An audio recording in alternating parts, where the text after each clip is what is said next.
Witaj w Archiwum Historii Autorów. Zapraszamy Cię w podróż do świata nieograniczonej wyobraźni. To tu najwybitniejsi polscy twórcy, którymi opiekuje się ZAIKS, zdradzają tajemnice swojego warsztatu. W kameralnych rozmowach z dziennikarkami i dziennikarzami radiowej czwórki opowiadają o swojej artystycznej drodze, marzeniach i twórczości. Osobiste spotkania z autorami pozwolą Ci przenieść się do ich świata i dowiedzieć się czegoś nowego. Może również o sobie. Aha.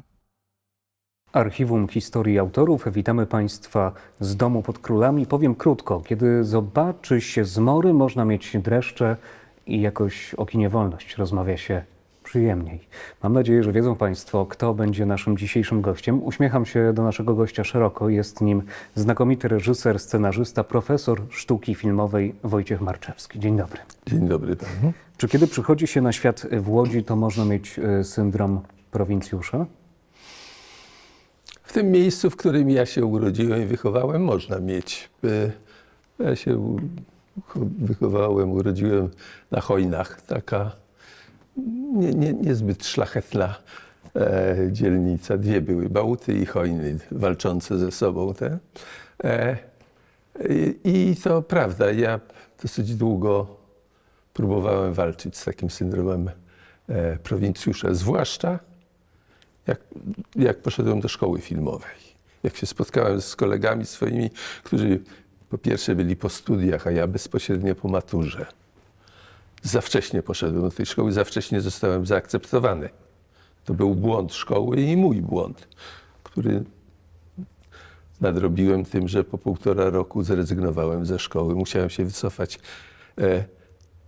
Ja byłem dobrym uczniem, ale licealistą. Ja wszystko wykonywałem tak jak trzeba, o czasie i wszystko miałem. Ale ja jeszcze nie miałem bagażu, który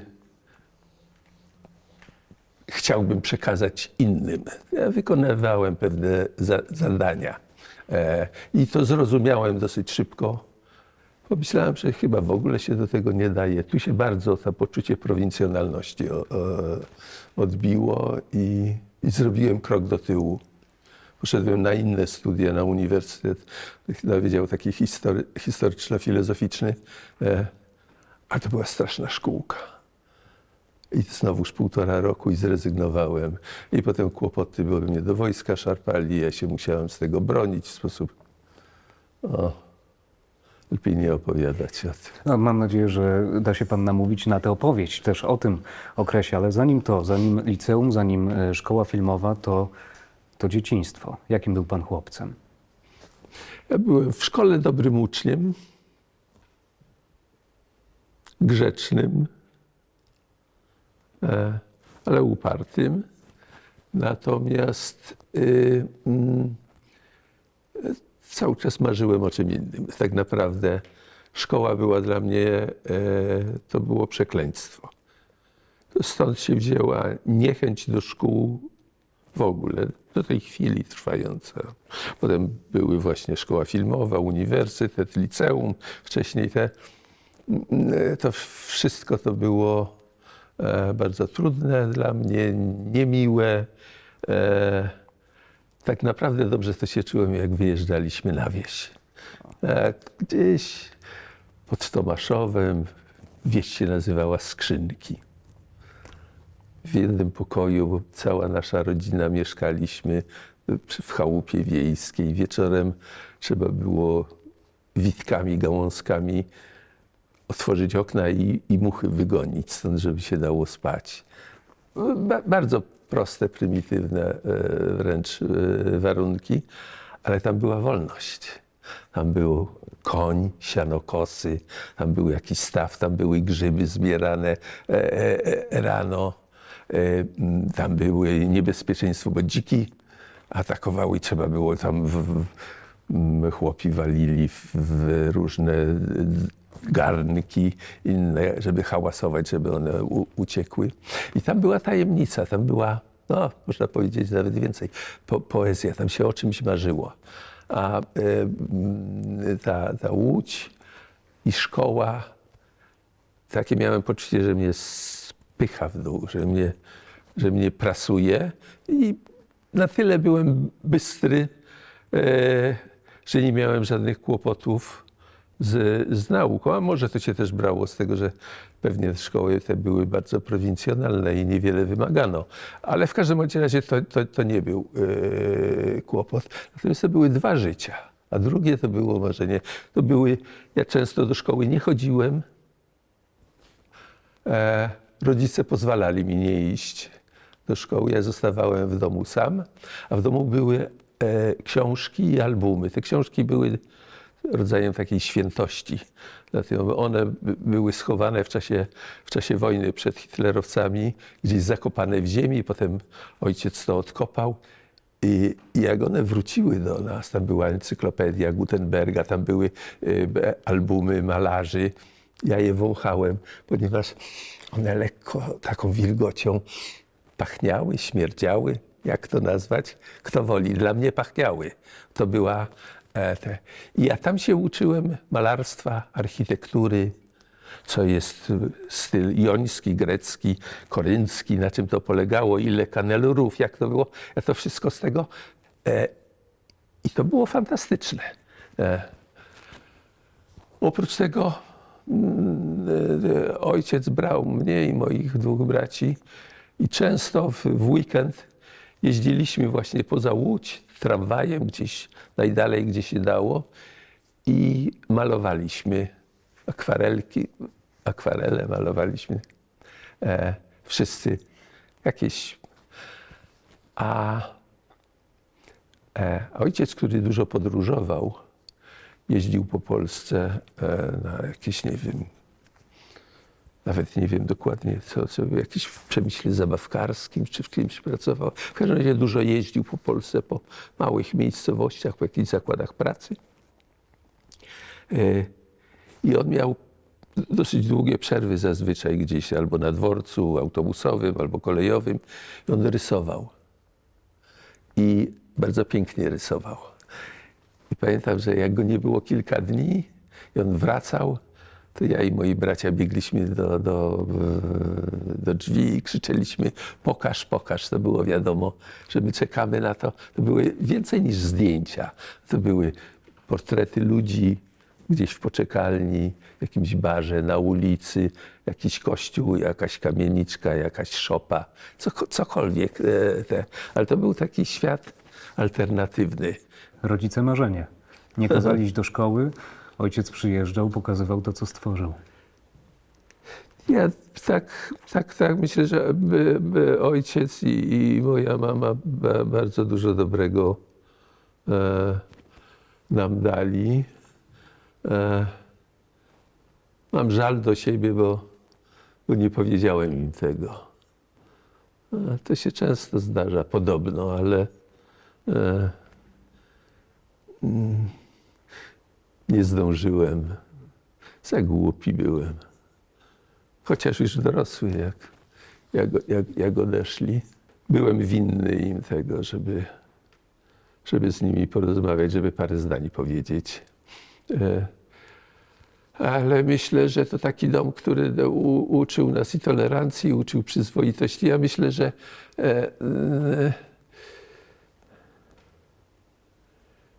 takich podstawowych zasad to nie Kościół mnie nauczył.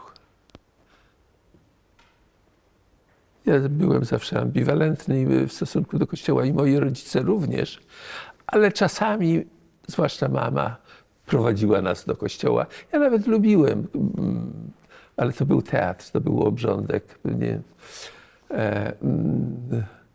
Natomiast w domu pewne zasady były tak oczywiste. To nie były żadne wykłady, to nie były lekcje, to nie były połajanki ani pouczanie. W jakiś naturalny sposób to się rodziło. I moi bracia podobnie wychowywani, także myślę, że potem było mi łatwiej, tak mówiąc, jak to się mówi, z grubej rury, było mi łatwiej nie ześwinić się, jak przyszedł czas, kiedy chciano mnie wciągnąć do różnych organizacji politycznych, żeby odmówić. I to mnie mało kosztowało. Czyli kręgosłup budował pan w domu. O tak, to Moralny. zdecydowanie. Ja mam takie poczucie, że gdybym ja miał innych rodziców, wie pan, jak robiłem, to już dużo później, robiłem film o cenzorze. I pisząc scenariusz, ja zadałem sobie pewne pytanie, mówię, ale przecież ja mógłbym być cenzorem. Ja wychodzę z takiego założenia wcześniejszego, że tu pewną anegdotę muszę powiedzieć historyczną. Gustave Flaubert, jak napisał Panią Bovary, w połowie XIX wieku był to wielki skandal. On publicznie oświadczył, Pani Bovary to ja. To był skandal, który było nie do zaakceptowania. Natomiast wielka mądrość dla twórców. Mój bohater to jestem ja. Ja za niego odpowiadam. Ja mogę być dobry i mogę być zły. Mogę być czuły, wrażliwy. Mogę być piękny i mogę być okropny. Wszystko my w sobie nosimy. I twórca musi potrafić znaleźć się w tym. I dlatego jak myślałem o cenzorze, to mówiłem sobie tak, jak mnie jest łatwo być przyzwoitym. Gdybym ja miał innych rodziców, gdyby oni byli, nie wiem, inni albo byli, dla uproszczenia powiem, komunistami, to myślę, że wiele wskazuje na to, że tym samym tropem bym poszedł później. Ja nie dokonałem żadnego wielkiego wyboru. Ja nie musiałem być dzielny, mądry, odważny, żeby to powiedzieć. To było w naturalny sposób. Przyzwoitość była czymś tak oczywistym, bo to miałem z domu i to miałem od gówniarza. Także myślałem, że gdyby właśnie moi rodzice byli inni, a kto wie, czy ja nie byłbym cenzorem. Ja musiałem w jego skórę wejść i pomyśleć, jaki on jest, za czym tęskni, co jest w nim przyzwoitego, a na ile się sprzedał. I to nie wolno pisać z dystansem. Bohaterowie nigdy nie mogą być, że to są oni, bo onymi łatwo się manipuluje. Mówi, oni poszli tam, a potem wrócili. Powiedzieli to, a potem co innego. Zmienili zdanie. Ale stań w ich butach. Usiądź na ich krześle i poczuj się, co byś zrobił. Ile to ciebie by kosztowało, jeżeli chciałbyś to zrobić. Także myślę, że dom bardzo w taki ewidentny sposób ukształtował mnie na wiele lat. Kiedy pana słucham, to mam taką refleksję, że ten dom sprawił, że z jednej strony pojawiło się w panu takie patrzenie na to, że mogę, że jestem wolny, a z drugiej strony też odpowiedzialność za tę własną wolność, co potem zresztą będzie właściwie obecne chyba w każdym filmie. Zresztą pan wspomniał o tych dwóch życiach. Z jednej strony tym takim, gdzie trzeba było trochę wpisać się być może w jakieś ramki, na przykład w szkole, która nie rozwijała, no i w tym drugim życiu, do wolności, ku wolności. Tak. Wolność to wielkie słowo ja wiem, że dla dyskursu, dla rozmowy możemy je używać, ale w życiu prywatnym myślę... Zamienia je pan na jakieś inne? No właśnie nie bardzo, dlatego mówię, że w prywatnym tym nawet godzę się na to, żeby używać, ale mam poczucie, że często jest to za dużo, że to jest nadużywane słowo. Ale takie poczucie, że mogę, że ode mnie zależy, że się nie boję podjąć jakichś decyzji, być może dziwnych nawet, że nie będę skarcony, że nie będę naciskany jakoś. rodzice mieli duże zaufanie do nas. W związku z czym, jak ja mówiłem, że nie chcę iść do szkoły, oni wiedzieli, że ja ten czas jakoś spędzę nie w najbardziej głupi sposób. To właśnie, to był czas dla mnie książek i albumów głównie. Ja te albumy, zwłaszcza malarskie, oglądałem. One różnej technicznie, jakościowo średnio, powiedzmy, a może nawet słabo. Natomiast ja się na nich nauczyłem malarstwa. To były dla mnie, ja tam widziałem puentylistów, tam widziałem Braka, tam widziałem Gogena i innych polskich malarzy. Tam Grodgiera, to cała. I potem czas pozwalał mi i możliwości, że jeździłem do różnych muzeów i oglądałem oryginały. Często tamte reprodukcje robiły na mnie większe wrażenie, bardziej przeżyłem je, niż to, co później oglądałem. Dla przykładu podam, nie wiem, Mona Lisa. Mona Lisa. Teraz oglądamy w tłoku, w ludźmi tamtego. Wiem, nie. Mam tak z kaplicą sykstyńską, kiedy jest uchwycona gdzieś na fotografii, można się przyjrzeć, zobaczyć, kiedy jest się na miejscu, właściwie ma się 30 sekund, żeby Tak przejść jest. i tylko Tak, no ale jak zostaje z kaplicy sykstyńskiej, jak zostaje palec, dłonie, to jest fantastyczna, no to jest dzieło sztuki. Także to mi zostało, to jest jedna z takich moich edukacji, powiedziałbym, i jednocześnie przy okazji architektura. To rzeczywiście, bo może dlatego, że dużo rysowaliśmy architektury w domu. Ja byłem średni w tym, słaby wręcz w tych obrazkach. Ale to nie ma żadnego znaczenia. To nie jakość tutaj się liczy. To wyobraźnia. Bo to dla mnie było coś wielkiego, coś, co staram się zrobić piękne, a wychodzi jak wychodzi, ale to już zupełnie co innego. Innym takim źródłem to było radio. Radio, gdzie w nocy miałem jakieś radio takie, no takie jak były, z zieloną taką lampką, która się zapalała. I w nocy słuchałem, bo w nocy w ogóle lepiej było słuchać zagraniczne stacje. I słuchałem zagranicznych stacji, na przykład francuskie. Ja nie rozumiałem francuskiego, ja nie umiem francuskiego do tej chwili, ale to była muzyka. To było coś tak pięknego. To była nauka, marzenie o wolności. W małym pokoju, na prostym łóżku, przy gałce, leżeć w ciemnym tym, a tam jest piękny świat.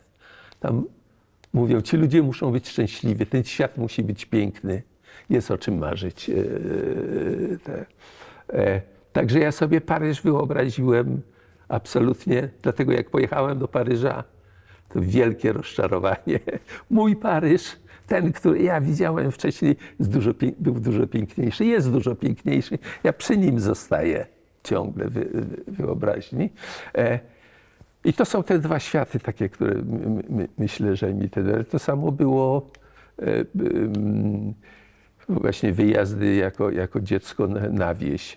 Uwielbiałem tę wieś. Stodoła, obora, kierat, zbieranie sianokosy, zbieranie, kopanie ziemniaków późniejsze. Tam jeździliśmy, my po 3 miesiące byliśmy, dobrze się uczyłem, łatwo nauczyciele zwalniali nas. Wakacje to były 3 miesiące, a nie 2, no, normalnie dla nas. Miał pan tam przyjaciół na wsi? Oj tak. Głównie myślę, że byłem również interesowany, nie tylko oczywiście, ale również, ponieważ jeden z nich miał rower, proszę pana. A rower To było Porsche oczywiście, to było więcej niż Porsche, rower. Najwyżej ceniłem rower Damkę, ponieważ przy męskim nie udawało mi się Trudno było nad zarzucić ramą, nogę, tak. czyli pod ramą trzeba było dosyć niewygodnie. Ale tak. I to oni mi pokazywali, razem z nimi po drzewach chodzenie. To tam gdzieś, to było blisko Lasów Spalskich, tam się zaczynały praktycznie.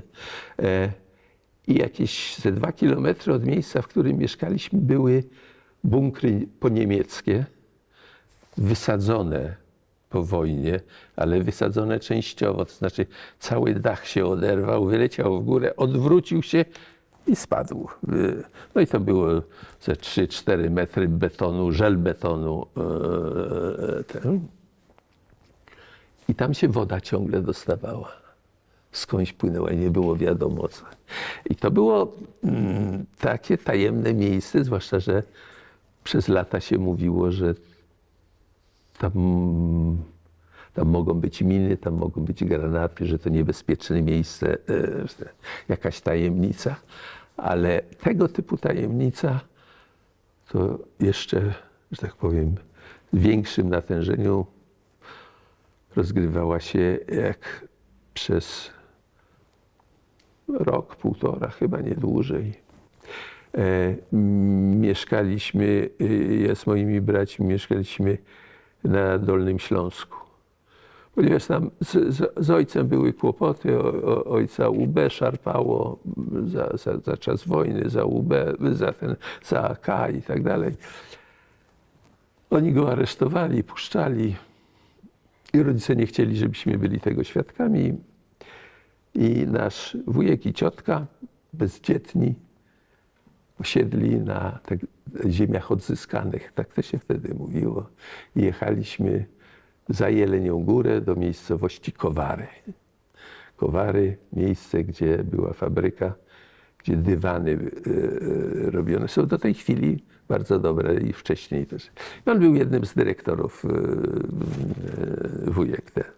Tajemnicze miejsce, ponieważ odkrywaliśmy, Niemcy pochowali różne swoje rzeczy uciekając. Zostawiali, między innymi odkryliśmy część na strychu, gdzie były książki, albumy, porcelana, ale było coś więcej. Były zabawki, była kolejka elektryczna na przykład. To było coś niebywałego. Ona zresztą fantastyczna. I my odkryliśmy, że oni wyjeżdżając na strychu po prostu zamurowali, jakby to był... Tylko odkryliśmy, że coś za mały ten strych, że ten dom jest większy, to co to jest? No i tam ktoś zaczął stukać, pukać, młotkiem przebiliśmy się i tam tajemnica... Skarbiec. Skarbiec, tak. No ale również tam w nocy słychać było strzały gdzieś z gór, no to tam Śnieżka była i po niemieckie. I nam się mówiło, że ciągle Niemcy gdzieś tam są.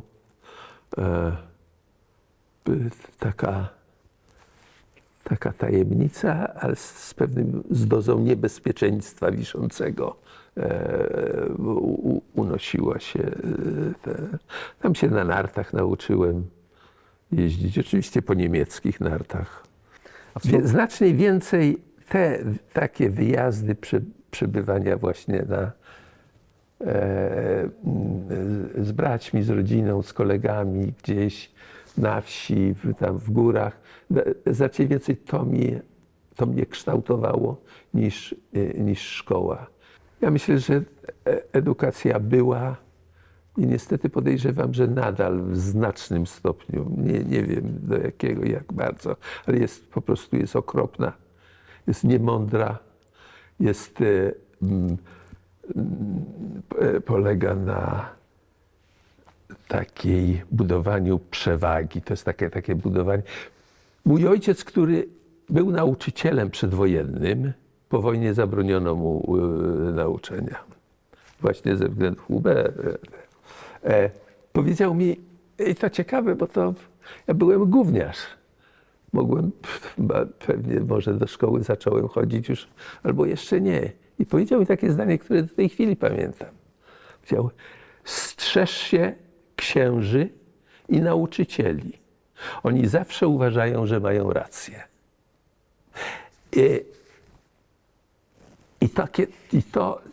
W tym jest wiele takiej prawdy z doświadczenia wynikającego. Oczywiście nie wszyscy nauczyciele, ale ja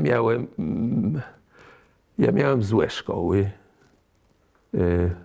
Podstawowa była taka, no, powiedziałbym wprost bandycka, no, to znaczy łącznie się kolega koledze nóż w plecy na lekcji wbija i potem go wynoszą na drzwiach, wynoszą go do pogotowia.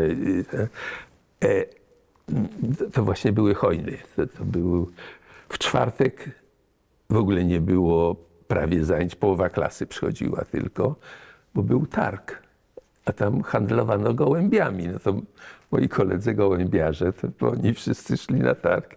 Nauczyciele nawet nie walczyli z tym, wiedzieli, że nie mają żadnych szans. Czy Pana dom rodzinny to też była taka przestrzeń, gdzie zgłębiał Pan tajniki związane jakoś ze światem filmu, czy to nie ten czas? Film doszedł znacznie później, praktycznie jak byłem co pewien czas w kinie, ale ja nie kochałem kina. Nie trochę, znacznie później. Ja pamiętam, że takim filmem rzeczywiście przełomowym, autentycznie przełomowym, to było 8,5. To już jest, ja nie wiem, ja miałem 18, 19 lat, no. Ja już chyba byłem już tak, no to musiałem być w szkole filmowej. I ja zrozumiałem dopiero, ja ten film obejrzałem raz za razem. Wyszedłem, tak jakbym skupiał. Wróciłem, kupiłem bilet i spędziłem następny seans na tym. Ja zrozumiałem, jakie możliwości kino daje, o czym jest naprawdę. Że to nie jest opowiadanie anegdotek. To nie jest, że jest Jaś i Małgosia i sobie poszli i tam się zabawili, a potem przyszła Baba Jaga, ale oni jakoś sobie dali radę. Brawo. Że to dotyczy, że kino może opowiadać o tym, co nam jest trudno wypowiedzieć, co trudno nazwać, ubrać w słowa. Czym najlepsza literatura, czego dotyka, najlepsze malarstwo. Olga Tokarczuk w swoich takich wykładach na Łódzkim Uniwersytecie w jednym z tych wykładów mówi, że chorobą współczesności jest taka dosłowność, że oczekujemy jednoznacznych odpowiedzi. Jest albo źle, albo dobrze. A praktycznie sztuka zajmuje się tym, co jest pomiędzy. Ona to nazywa, bo to jest z Platona metaksą.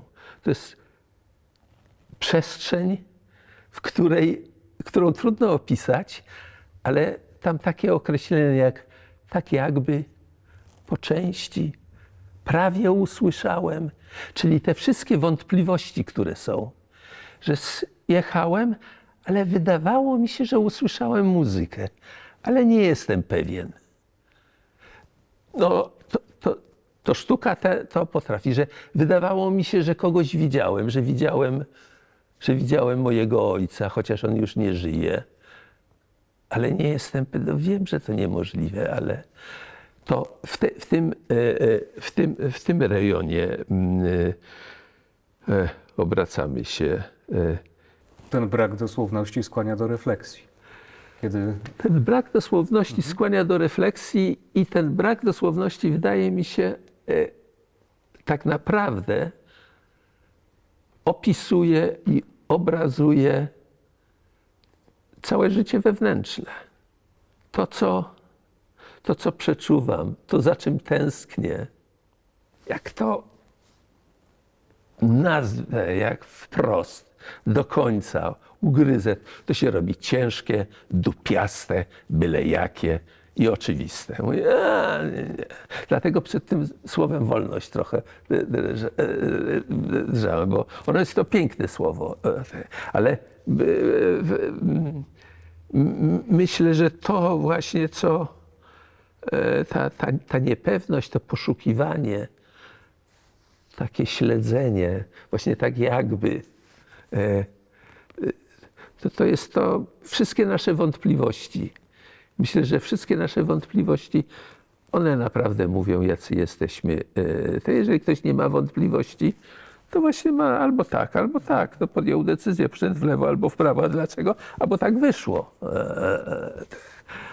A ktoś inny może podjął taką decyzję, ale potem zaczęło go. No i potem sięgamy, że zaczęło sumienie go gryźć i mamy Szekspira, mamy Macbetha, Lady Macbeth i tak dalej, mamy Antygonę. To jest o tym.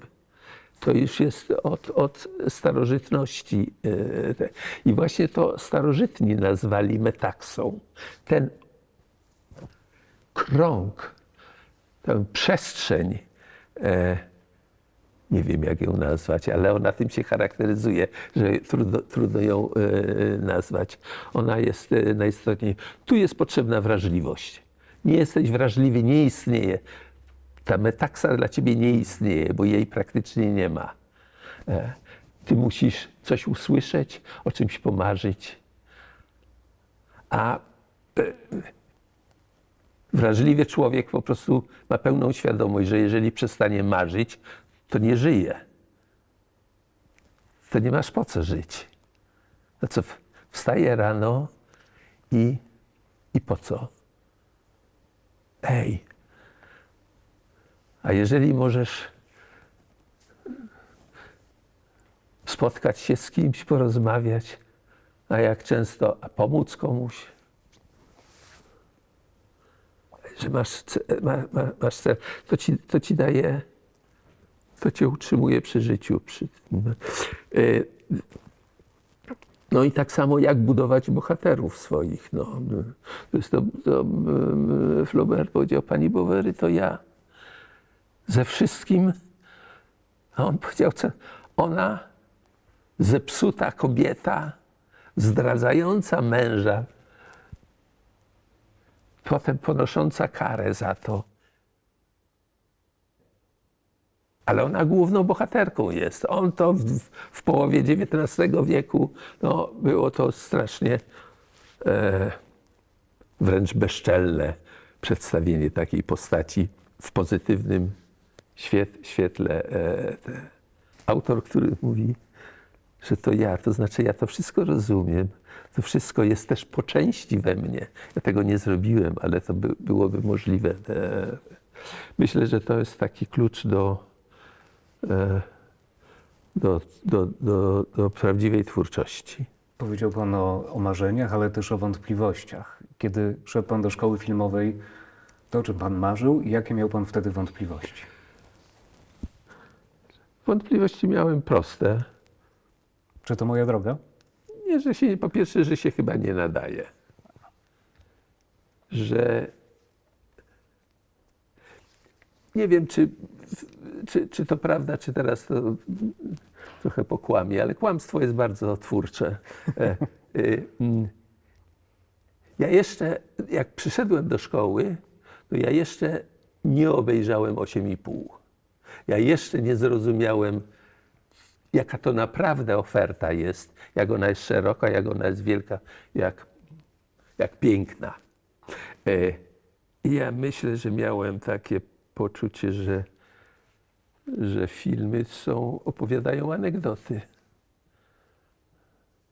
A teraz wiem, że anegdotę należy tworzyć po to, żeby pokazać bohatera, żeby pokazać człowieka, żeby postawić go w takich sytuacjach, w których mu będzie trudno, w których będzie szczęśliwie, w których będzie zrozpaczony.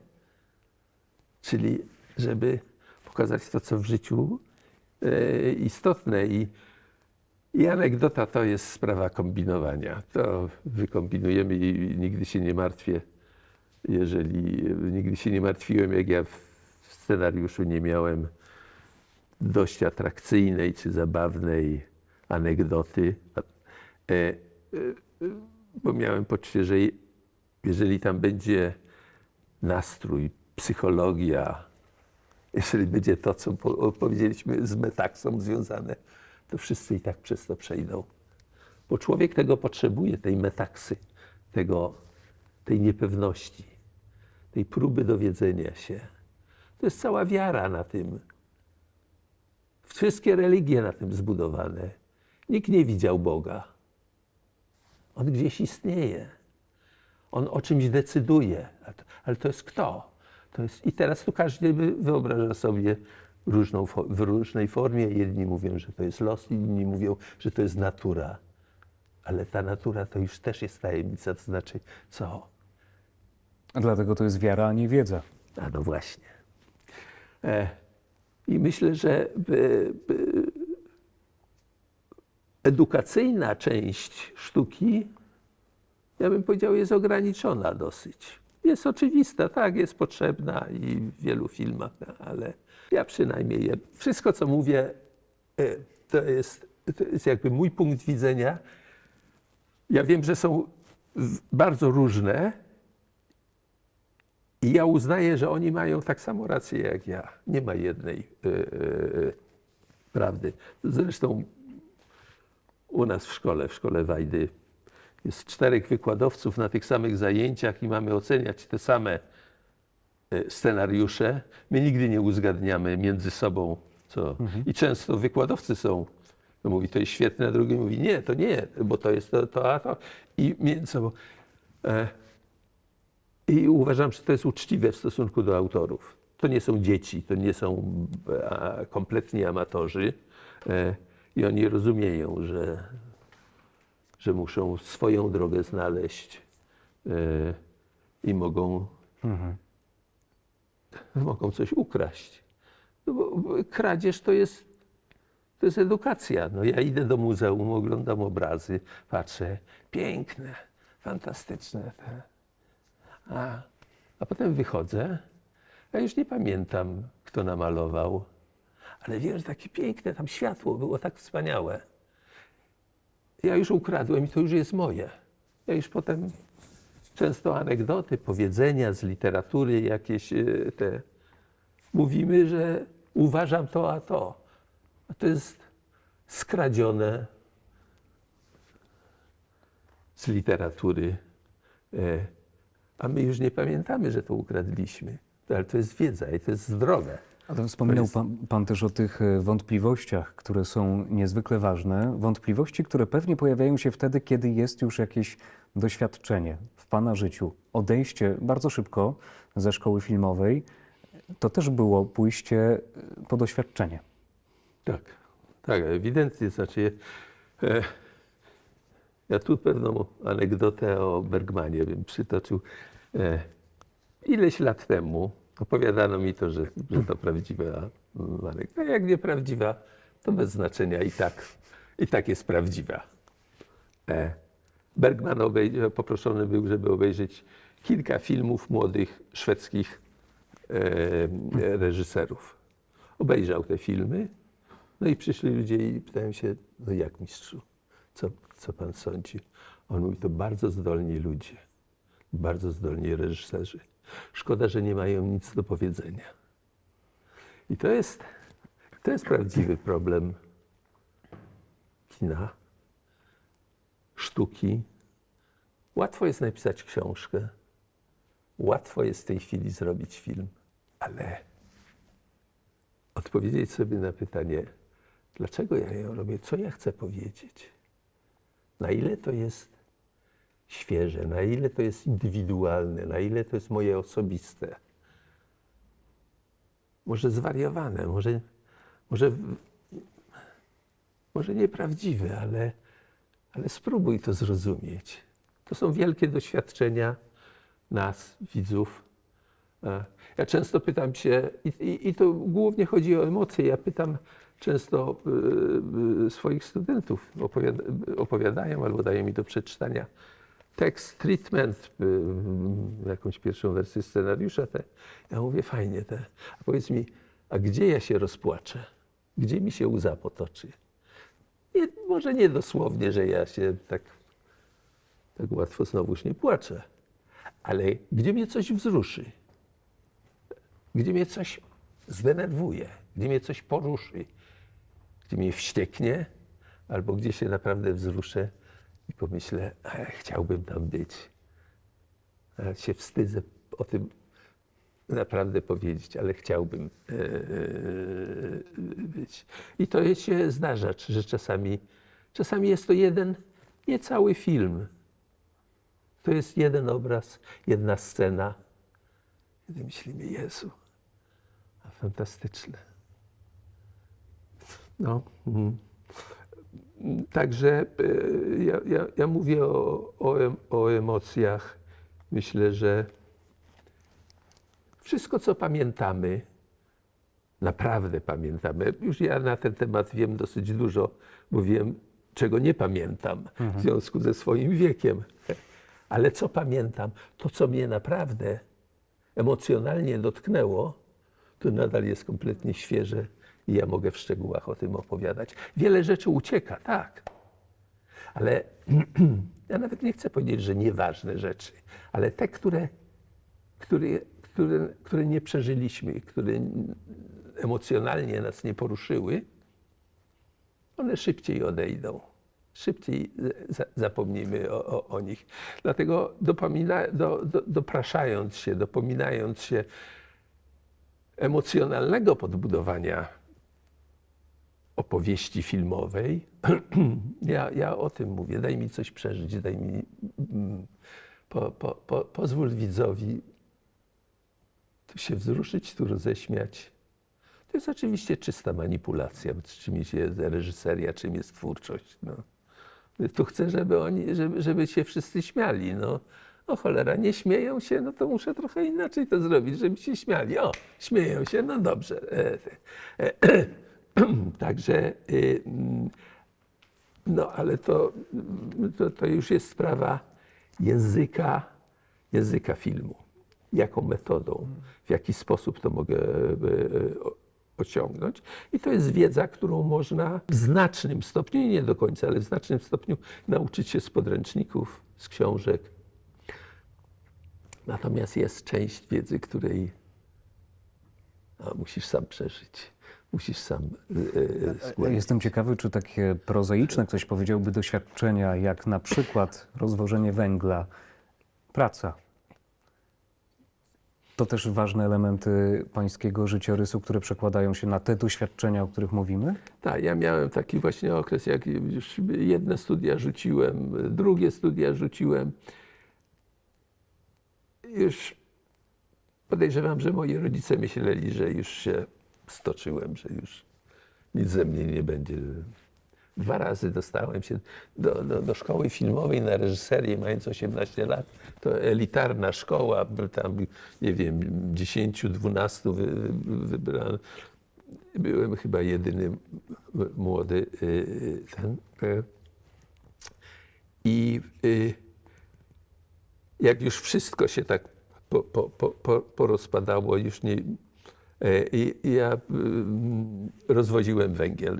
Rzeczywiście w Łodzi były składy węglowe, konie, tak zwana rolwaga, duża ta węgiel. A i byli wozacy, ja byłem takim pomocnikiem, którego oni oczywiście wykorzystywali. Ja byłem młody, silny i czego mnie to nauczyło? Nauczyło mnie pewnego, tak myślę, z dystansu w tej chwili, szacunku do ludzi, których normalnie uznajemy za mało wartościowych. Tych wozaków, tych ludzi, którzy, nie wiem, tych pijaczków, że oni, ja nie miałem poczucia, że jestem lepszy, a oni to byle co. Ja tutaj to nie był taki moment, że ja ze względów, bo chcę że tak powiem, skomplikować swoje doświadczenia, no to w taką dziwną pracę się wdaje. Nie, to było coś, co po prostu mogłem zarobić trochę pieniędzy, a było mi wstyd, bo byłem na utrzymaniu rodziców, a rodzicom nie było łatwo. Ale nigdy nie usłyszałem, no teraz sobie uświadamiam, nigdy nie usłyszałem ze strony rodziców,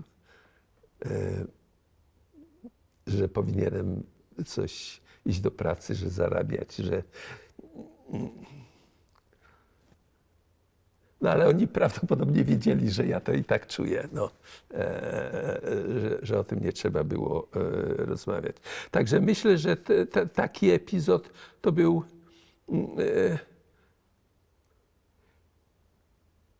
mnie jest łatwiej prawdopodobnie rozmawiać z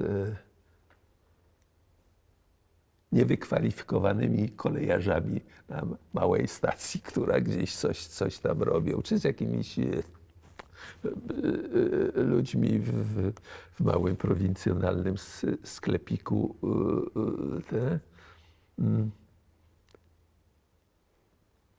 Też byłem w takiej sytuacji. A potem malowałem to właśnie w przerwie, w studiach. Dostałem taką pracę, żeby malować okna z zewnątrz w budynku takim gdzieś, nie wiem, 5-7-piętrowym w Warszawie. To spółdzielnia studencka jakaś była i przez nią dostałem pracę. Dostałem pędzle, mundurek, w piwnicy farby te. No i ja stukałem i kto tam? Malarz, proszę pani, tego i malowanie. Jak ludzie sprawdzali, czy ja na przykład nie ukradnę coś, że ja na zewnątrz wychylony, no, dosyć ryzykowne, ale ja byłem bardzo sprawny fizycznie, żeby malować, żeby oczyścić, to potem malować wychylony na okno na zewnątrz, no ale sam w pokoju, a powiedzmy gospodyni albo gospodarz był w kuchni czy gdzieś i co chwilę, bo tam w szybie to było widać, jak zagląda, czy spogląda, albo jak jeden poprosił mnie, żeby takie małe okienko z kuchni do łazienki pomalować też. Ja mówię, o, jasne, dobrze, bardzo proszę. On mówi, tak, wie pan, ale pieniędzy panu nie dam, ale dam panu czapkę. I dostałem czapkę, taką uszankę. Ja mówię, że ja mam taką, to nie, ale że w ogóle dziękuję, nie musi nic za to płacić. Tak. No, malarz, proszę pani, tak. Czasami rozmawiam ze swoimi kolegami, znajomymi i tak opowiadając o przeszłości, rozumiem, słyszę, jak różne było nasze, zwłaszcza dzieciństwo i młodość. Bo moje było właśnie takie prowincjonalne, tam wieś, tu jako węgiel, tu malowanie, tu coś tego. Ja nigdy nie byłem w Sopocie, nigdy nie byłem w Zakopanem. Wtedy to była Szwajcaria w ogóle. Jakby, ale ja nie czułem potrzeby, ja się nie czułem upokorzony. Ja się nie czułem z tego powodu gorszy. Ja nie czułem się gorszy. A inny, ale nie gorszy. Ale różnica gdzieś tam jest. Myślę, że to wychowanie jednak bardzo, bardzo kształtuje i tak ukierunkowuje w różny sposób. Że ja jeździłem na przykład, jeszcze byłem licealistą. Dziwię się, że rodzice się zgodzili, ale zgodzili się. Autostopem z moim kolegą dojechaliśmy do Krakowa. W Krakowie spaliśmy w PTT-ku jedną noc, a potem z namiotem szliśmy z Krakowa do Częstochowy Jurą. krakowsko-częstochowską, od zamku do zamku i te. Ale po drodze ludzie odbierali nas, że my prawdopodobnie pątnicy, którzy idą do Częstochowy. W związku z czym, jak my się pojawialiśmy i pytaliśmy, czy możemy namiot rozbić tam, pewnie dzieciaczki, pewnie i rano było śniadanie przygotowane i takie, jak dbali o nas. Fantastycznie szliśmy tydzień czasu, ale przeszliśmy. Kłopot był jeden. On był chory. Dostawał takich ataków epilepsji. I to strasznie było. Ja wiedziałem, że to dla niego. Ja już się nauczyłem, jak mu pomagać, ale że to dla niego strasznie upokarzające było. A w dodatku wiedziałem, to teraz sobie uświadamiam, że on te ataki epilepsji zaczął dostawać w momencie, kiedy dowiedział się, że jego ojciec poszedł do więzienia, a jego matka znalazła sobie kochanka. Taki bagaż emocjonalny, który dało sobie znać na zewnątrz. Tak, no i tak gdzieś. Ja znalazłem kiedyś takie słowa Tischnera, że dopiero kiedy spotkamy kogoś innego od nas, to wtedy jesteśmy w stanie zobaczyć, jacy my sami jesteśmy naprawdę, właśnie w relacji z tym, kto wydaje się z pozoru inny od nas. Dla Pana też te spotkania z bardzo różnymi ludźmi, zarówno w świecie filmu, jak i na przykład przy rozładunku węgla albo przy malowaniu, to też była taka szkoła trochę o tym, jaki Pan jest? Dowiedział się Pan czegoś o sobie? Nie wiem. Ja myślę, że to znacznie później przychodziło, że Bo to już wymaga pewnej refleksji takiej. tak, to już pewnej takiej świadomości i trzeba dojść w końcu, jeżeli chce się być twórcą, to takim podstawowym pytaniem, do którego trzeba dojść, a do którego się dochodzi często długo. Ja dochodziłem długo, jak z tego, co opowiadamy, ewidentnie widać, mianowicie kim ja jestem, o czym marzę, za czym tęsknię, dlaczego kłamię, no i tak dalej, i tak dalej. Żeby co bym chciał osiągnąć, co bym zrobił, czego się wstydzę. Żeby nie bać się zadawać sobie te pytania i próbować odpowiedzieć. Jeżeli tego nie robimy, tego nie zrobimy, to jest bardzo trudno napisać ciekawą postać bohatera. Bo mówimy, to ma być pozytywny bohater. No to co? On jest pozytywny. Nuda, proszę pana, jak mówił w rejsie Piwowski. Ja pamiętam, że kiedy jako licealista widziałem czy zmory, czy dreszcze, to miałem wiele pytań. O pytania też zresztą u widza przecież przy okazji filmu chodzi, ale jednym z pytań było, jak to możliwe, że tacy młodzi ludzie grają tak fantastycznie. I teraz łączę wszystkie kropki. Spotykał Pan na swojej drodze bardzo wielu ludzi i chyba zna się Pan na ludziach, biorąc pod uwagę, że umiał Pan wybrać tego młodego człowieka, który w tym filmie się sprawdzi i on nie będzie grał jak to dziewczynka w szkole przygotowana, nie będzie recytował wierszyków, tylko będzie w tym wszystkim prawdziwy. Jest na to jakaś recepta? To własna wrażliwość i to metaksa. Tak jakby, a tak poczuć. On tak mówi, on się wygłupia, ale to jest smutny chłopiec. On ma smutek w sobie. To znowuż powrócę do Olgi Tokarczuk o czułym narratorze. To fantastyczne, ja ją cenię bardzo za to, że przywróciła to słowo, które było znane, ale ona przywróciła znowu, że bardzo wysoko postawiła. Mówię o czułości. Czułość, co to jest czułość? Czuły narrator to jest artysta. To tego chcemy Taki powinien być artysta. Czuły, czyli wrażliwy, czyli delikatny, czyli inteligentny, czyli ten, który widzi nie tylko to, co jest oczywiste, ale widzi to, co jest ukrywane, czyli rozumie, rozumie innych. Tego się nie da łatwo nauczyć, bo to jest takie ćwiczenia na samym sobie. No. Myślę, że wiele rzeczy przychodzi, że życie pomaga, własny życiorys, własne przegrane, żeby odkryć, kiedy zachowałem się jak bufon. Ale dlaczego to zrobiłem? Ale dlaczego się teraz wstydzę tego?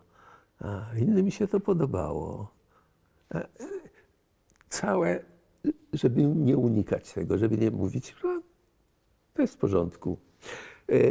Ja byłem zaprzyjaźniony swego czasu z Dygatem, ze Stasiem Dygatem. Dygat mówił mi, w pewnym momencie powiedział mi, wie pan co? Najważniejsze w życiu, jak człowiek dorasta, potem już jest mocno dorosły, potem już zaczyna się starzeć. To wie pan, co jest najważniejsze? No, nie wiem. Mówi, żeby być naiwnym, żeby potrafić być naiwnym. Ja pomyślałem, zgłupiał stary. Ja 23-5 lat, ja staram się, żeby właśnie wszystko zrozumieć, ująć. On mi mówi, że ja mam być naiwny, a ja robię wszystko, żeby nie być naiwnym, i zazdroszczę tym, którzy potrafią rzeczy nazwać jednoznacznie. Ale po latach to zrozumiałem, bo naiwny to znaczy wrażliwy, to znaczy uważny. To jest to samo, co czuję. Żeby nie dojść do tego takiego przekonania, nie no, ja wszystko wiem. No oczywiście, że tak. No co? Bo to oni się pokłócili i ona powiedziała tak. No oczywiście, no, to jest jasne. Nic mnie nie zaskakuje. Dopóki się dajemy zaskakiwać, dopóki się dajemy, że coś nas poruszy, coś nas wzruszy, a coś się rozśmieszy, coś zirytuje potwornie, to jeszcze żyjemy. No. I warto o to dbać. Dzieci są fantastyczne. Trzeba dać im tylko, trzeba wiedzieć, kogo w jakiej roli obsadzić, bo dziecko nic nie zagra. Dziecko jest takie, jakie jest. Trzeba mu pozwolić być takim, jakim ono jest. Jak jest chłopiec wrażliwy, trzeba odkryć na próbnych zdjęciach, na spotkaniu z nim, na rozmowie, kim on jest, o czym on, że jest nieśmiały, chociaż tak udaje, że a drugi odwrotnie, że jest pewien. Jeden, że jest zakompleksiony. I tak obsadzać to. Dzieci są niebywale, one żądają prawdy, to znaczy one żądają, żeby nie można reżyserować ich w wyszukany sposób. Trzeba dać im szansę na to, żeby zachowali się tak, jakby w życiu to było. Ja się dużo nauczyłem, jeżeli chodzi o pracę z aktorem, od dzieci. I myślę, że z dorosłymi aktorami zawodowymi jest to samo. Każdy coś w sobie niesie. I to nieprawda, że on zagra każdą rolę. Jak ktoś ma wrażliwość, to zagra chama z pęknięciem pewnym. A to pęknięcie gdzieś będzie. I ja myślę, że to samo dotyczy w ogóle twórców, nie tylko aktorów. Że nieprawdą jest, że każdy film można zrobić. Technicznie tak. Ja znam zasady dramaturgii, sposobu opowiadania przez kamerę. Tak, ale to wszystko jest, to jest podstawa. Teraz dopiero trzeba, to jest tak jak, że ktoś sprawnie gra na skrzypcach, ale od tego, żeby zagrać Beethovena, zagrać Mozarta, to trzeba posłuchać trochę muzyki, to trzeba spędzić trochę czasu w samotności, a może coś trzeba przegrać w życiu, jakieś niepowodzenie mieć, żeby rozumieć Beethovena, Mozarta, Mahlera i inne.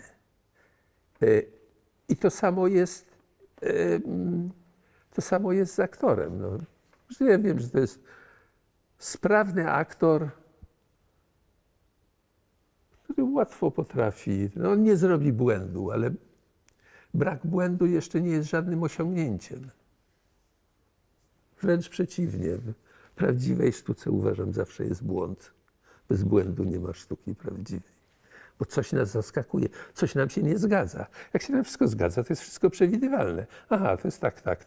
Świetnie, to rozumiem, następne też rozumiem. Ale my nie oczekujemy tego. My chcemy, widz w kinie chce być głupszy, a nie mądrzejszy. Jak ja jestem mądrzejszy od bohaterów na ekranie, ja sobie mówię, środkowy palec pokazuję, mówię, bawcie się sami. Ja wiem, ja to wszystko wiem. Ja chcę się czegoś dowiedzieć, coś przeżyć, powiedzieć, o cholera, a to mi do głowy nie przyszło. Jezu Maria. Ale dlaczego? To powinno mi przyjść do głowy, ale nie przyszło. A głupi jestem.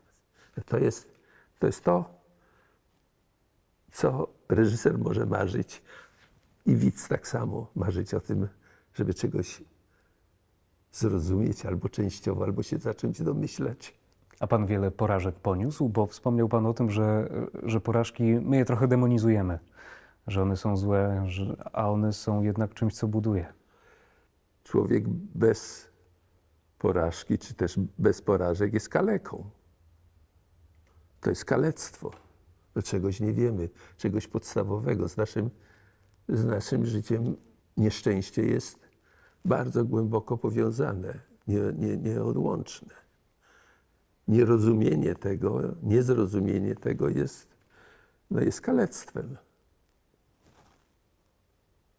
To Bernhard tak napisał w swojej książce, że mówi, że idę ulicą i patrzę na ludzi, a to same kaleki.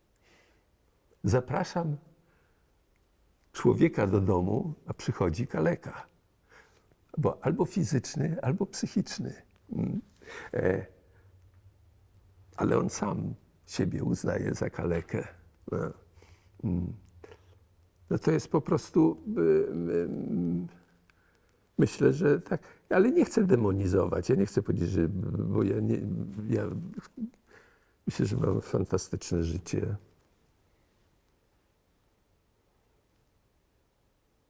Życie prywatne, domowe. Gdybym spytał pana, czy praca, czy miłość jest ważniejsza, to to jest pytanie retoryczne. To oczywiście, że tak. Znaczy, jeżeli miałbym wybierać, to uważam, że to w ogóle nie ma co się zastanawiać. To życie domowe, to życie prywatne jest ważniejsze. Życie zawodowe wzbogaca. Ale ja przecież 20 lat temu postanowiłem nie robić filmów nieprzypadkowo. Nie dlatego, że sobie pomyślałem, nudzi mi się to. Nie.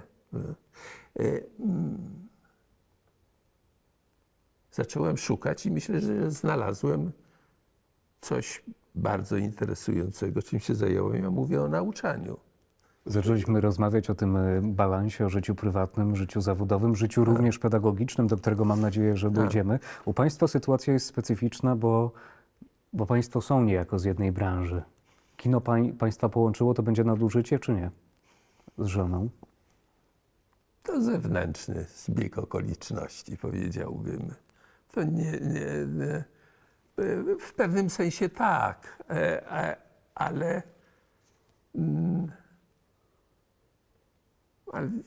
ale nie przesadzałbym z tym. Ja myślę, że to okoliczności pomogły na spotkanie, na pierwsze kontakty, na pierwsze fascynacje. Tak, Tutaj ewidentnie tak. A potem te fascynacje i takie wspólne życie.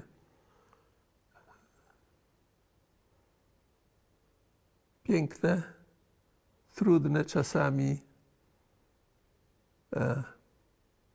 ale z coraz większym poczuciem, jak ono jest wartościowe. Że tak jak się o kimś mówi, kiedyś wydawało mi się to takie puste, literackie, że piękny człowiek. A ja tak mogę powiedzieć o swoich bliskich. Bo tak jak oni w codziennych sprawach, jak potrafią się zachować, w pozornie drobnych rzeczach,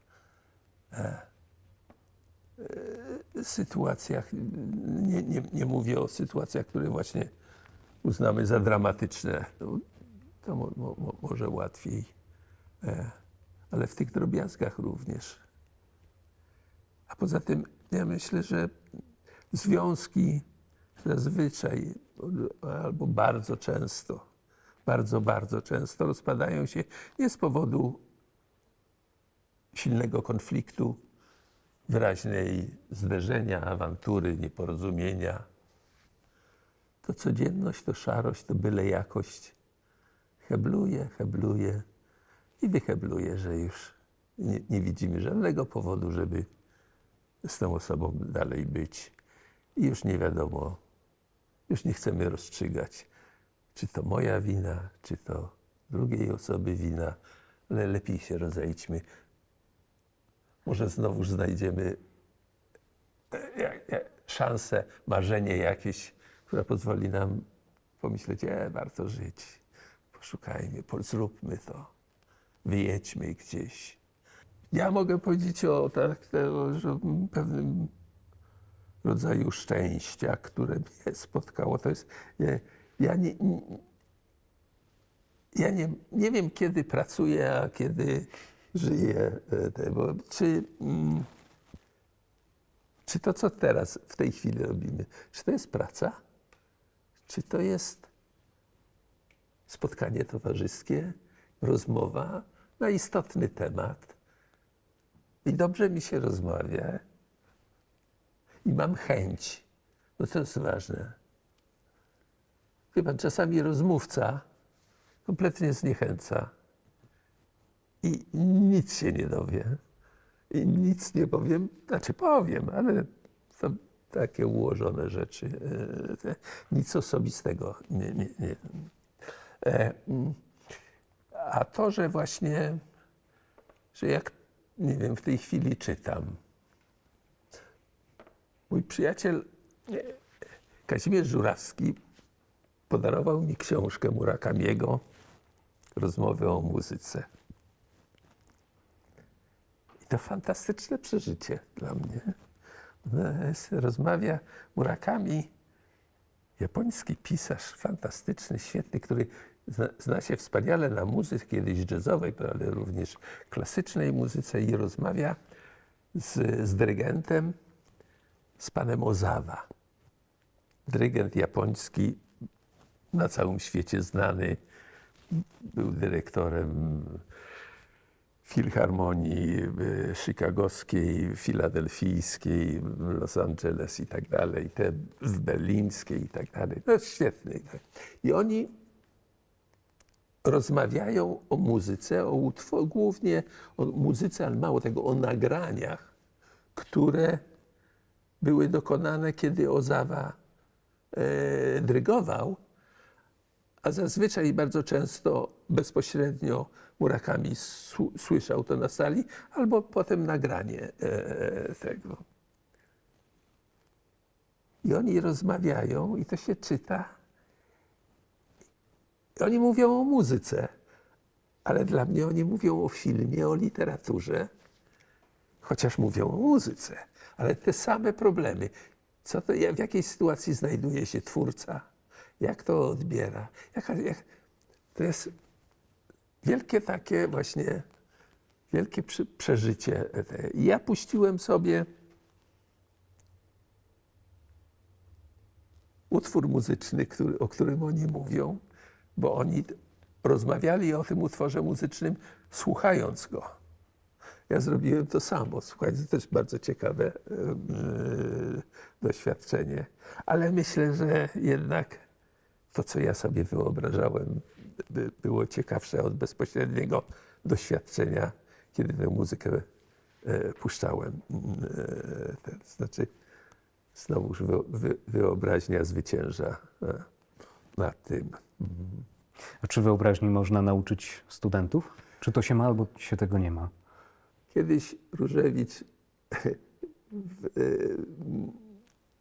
to chyba był pierwszy rok w szkole filmowej w Łodzi, Stanisław Różewicz przyjechał i tą pierwszą lekcję jego, pamiętam, przyszedł i mówi: mam was uczyć reżyserii. Długa cisza, Stanisław tak mówił, chodzi między ławkami. Ale to albo ktoś wie, jak to robić, albo nie wie. No. Można, powiedziałbym,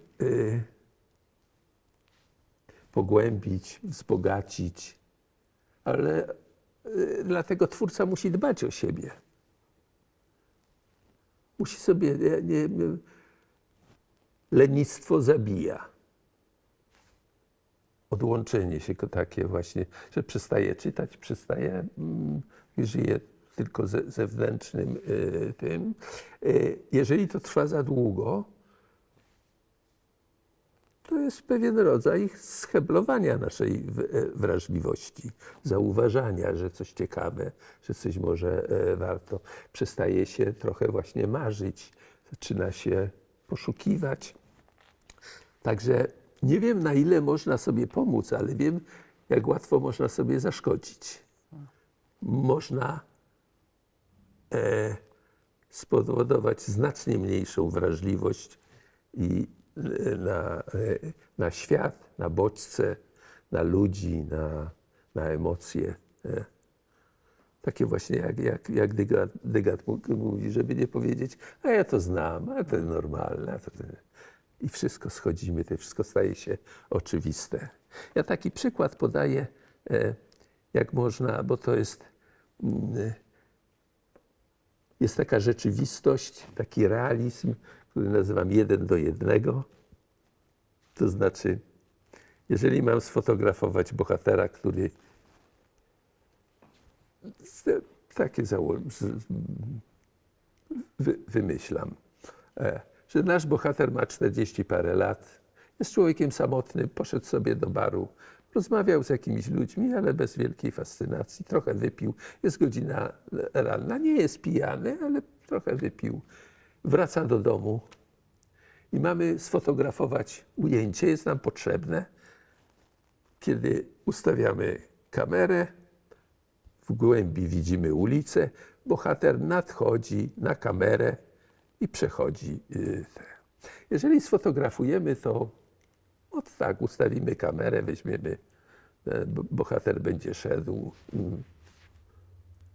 to co widz pomyśli? Też pomyśli, o, to on wraca do domu.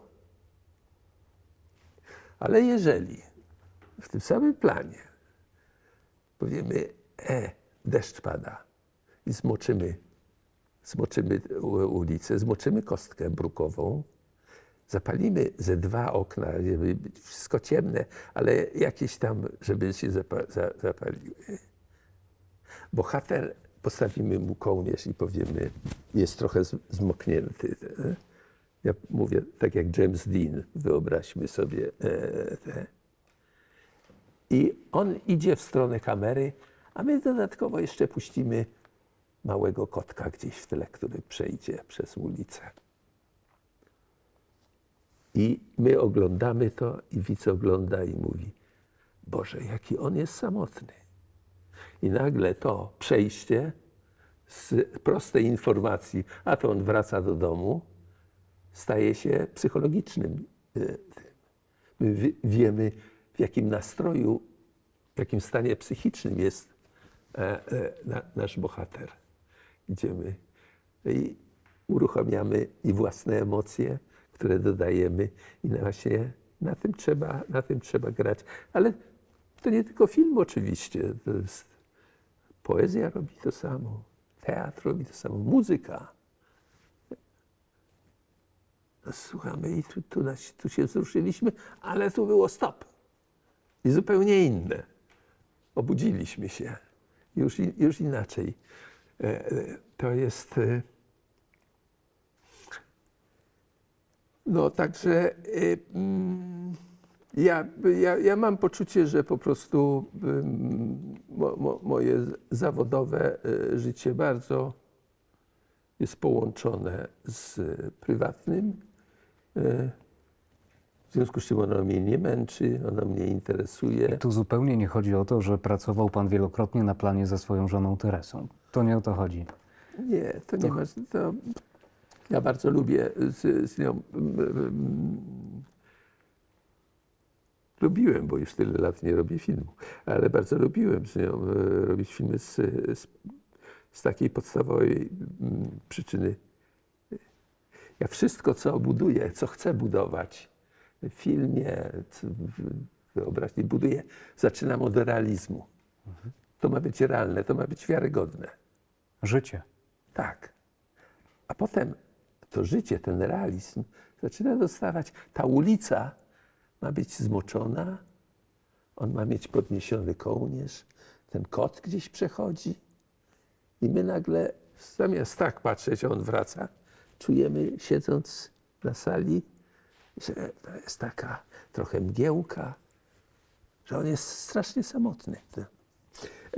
Ale to jest prawda. I Teresa tę prawdę w fantastyczny sposób potrafi. Ale i możemy. Ona po prostu nie kłamie, nie skłamie. Czegoś nie jak. Jeżeli stanie w konflikcie, to czegoś nie dogra, ale nie skłamie. Jeżeli nie znajdzie w sobie. Ona szuka w sobie. Aktorstwo nie polega na tym oczywiście, że pewne miny wyrobimy. Musimy znaleźć w sobie, to jest bogactwo znowuż wewnętrzne, psychiczne, emocjonalne, że potrafię się wzruszyć, potrafię pomyśleć ironicznie, potrafię być złośliwy i inteligentnie złośliwy, potrafię być charming. Wszystko, my to wszystko mamy. Jesteśmy, każdy z nas to ma. Tylko jaką szufladkę otworzymy. I w życiu otwieramy pewne, bo nie chcemy innych otwierać, ale my to mamy. Gatunek, który reprezentujemy, nie jest najbardziej szlachetnym osiągnięciem Pana Boga. To nie może być puenta naszego spotkania. Nie, nie. Pamięta pan moment i rozmowy być może z Andrzejem Wajdą, kiedy doszli panowie do wniosku, że trzeba stworzyć szkołę? Tak, pamiętam dokładnie. Ja skończyłem już swoje zajęcia w Danii, w Anglii. A tak przy okazji powiem, mnie najwięcej nauczyłem się, jeżeli chodzi o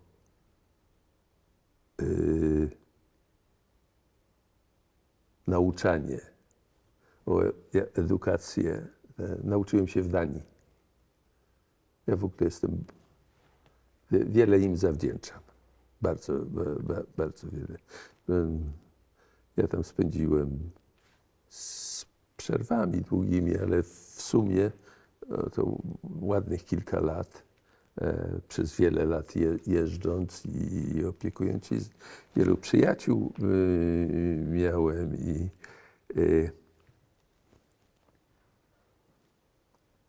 tam się pierwszy raz spotkałem, kiedy w Polsce jeszcze nie było mowy o tym, z ruchami feministycznymi. A powiedziałbym mądrymi.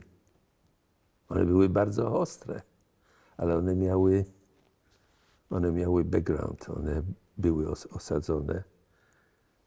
Tam wiele korekt w pojęciu demokracja w moim... ja dokonałem. Co to znaczy demokracja? Jak to... takie życie społeczne.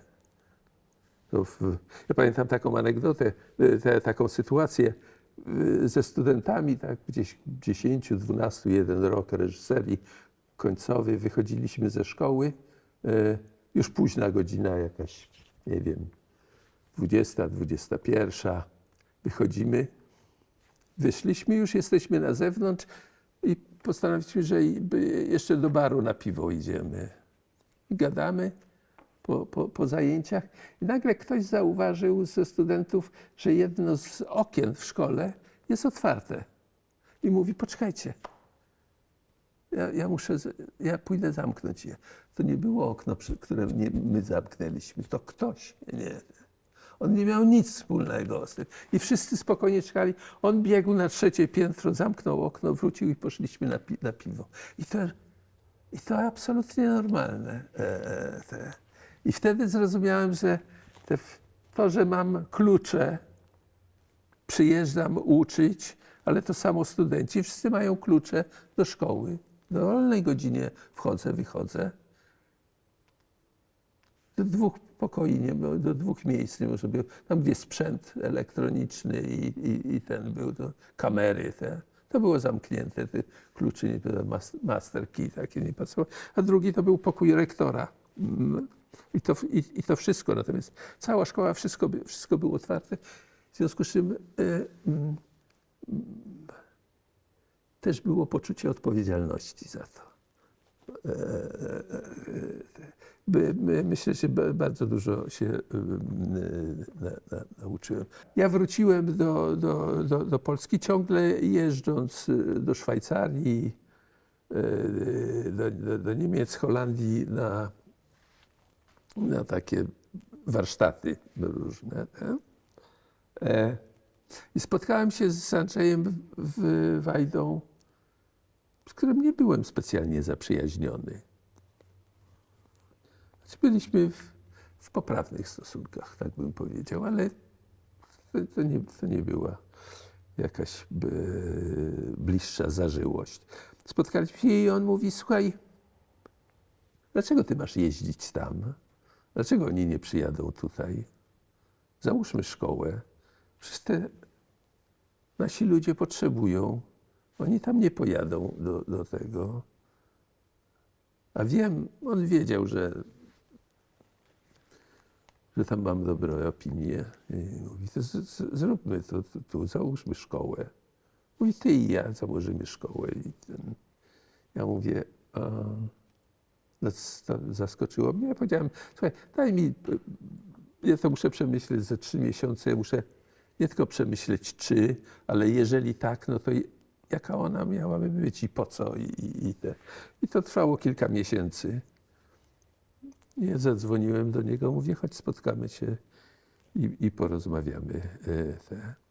I muszę powiedzieć, Andrzej był to fantastyczny psycholog, a więc reżyser.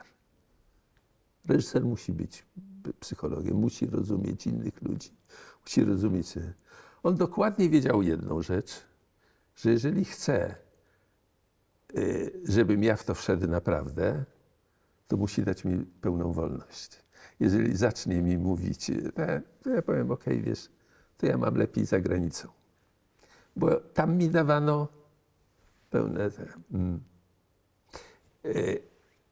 I on po prostu mówi, to powiedz mi, jaka ta szkoła, jaka ona powinna być. Ja mówię, wiesz, po pierwsze są szkoły, z tego ona musi być prywatna, nie może być dla ludzi bogatych, dla ludzi, którzy już albo szkołę łódzką, katowicką skończyli, albo liznęli, albo są po innych zawodach, albo są w trakcie studiów, ale coś wiedzą na ten temat. I oni muszą przyjść, my nie będziemy uczyć, jak być reżyserem. My będziemy uczyć, pomagać im, jak zrobić film. Przynieść temat, przynieść pomysł na film, a ja wtedy powiem, no nie, To nie jest żaden pomysł. Jak pan będzie miał pomysł, to niech pan do nas przyjdzie. Ja mam taki tu jest szansa. Dobra, to spróbujmy to. I przez rok czasu, nie codziennie, tylko 5 dni w miesiącu, bo to są ludzie, którzy pracują, którzy mają dzieci, rodziny, mają pracę. I oni się zwalniają z tej pracy. Na tych 5 dni, kiedy mają jest prawie miesięczna przerwa, następna sesja. I oni poprawiają scenariusz. Na każdej sesji jest omawiany scenariusz, najpierw w zbiorowych grupach. Oni muszą przeczytać wszystkie scenariusze, te wszystkie treatmenty. Czyli zazwyczaj jest 12 osób na tym. Czyli co miesiąc 12 tekstów oni muszą przeczytać, wykładowcy też, ale oni muszą przeczytać i oni muszą powiedzieć, co oni radzą publicznie. Czyli muszą powiedzieć, słuchaj, ja uważam, że w twoim scenariuszu jest dobre to, ale zakończenie jest słabe, dlatego bo. Jak będzie gadał głupstwa, to wszyscy o tym wiedzą, że wow, to jest. W związku z czym oni się bardzo starają celne uwagi dawać i to jest fantastyczna szkoła. 12 tekstów on musi w ciągu 5 dni co miesiąc przemyśleć i powiedzieć, w którą stronę, jak on, co zmienić, co poprawić, dlaczego dobre, a dlaczego złe i tak dalej. I to w międzyczasie jest łączone z praktyką, czyli oni muszą zrobić scenę. Mają zrobić scenę ze swojego scenariusza. Bo często jest tak, że jest taka forma pisania scenariuszy, ja to nazywam pisanie na papier. Piszę, potem czytam i są dialogi. Czytamy zbiorowo i wszyscy się śmieją. Fajne, śmieszne. Po czym robią scenę z tego, nikt się nie uśmiechnął. Kurczę, żenujące. No i teraz, ale dlaczego że to jest, nikt się nie śmieje? Bo to złe dialogi, bo aktorzy źle grają, bo kamera źle pracuje, bo to w ogóle w innym rytmie powinno być. Co się dzieje? Dlaczego to nie działa? I jak oni do tego dojdą i zrobią drugi raz i już wiedzą, w którą stronę to pchnąć, to zaczynają rozumieć, a te sceny to muszą być ważne sceny z filmu. Ważne przynajmniej jeżeli chodzi o bohatera, że to bohaterowie główni, dotyczyć musi głównych bohaterów. Jednym słowem to chodzi o złapanie tonu, jak ten film ma być opowiadany. Bo tę samą anegdotę można opowiedzieć i bardzo w sposób oczywisty, tajemniczy, rzewny. Ja to nazywam, jaką muzykę to będzie. Nie muzyka w sensie muzyki filmowej. Film ma bardzo wiele wspólnego z muzyką. Właśnie ja myślę, że to reżyser musi wiedzieć, jak na plan wychodzi. Nie szczegóły, bo dialog jeszcze zmienimy. Bo jeszcze aktor powie, że nie, to ja to tak może powiem. Słusznie, to jest lepiej. Dobra, to trzymamy. Operator powie, słuchaj, nie tu, tylko w tą stronę. Ja mam wtedy lepszy background, dużo ciekawiej. Dobrze, to jest ciągłe poszukiwanie. To nie jest, że jest scenariusz, no to ja wiem jak. Nieprawda. To jest dalej następny etap poszukiwania.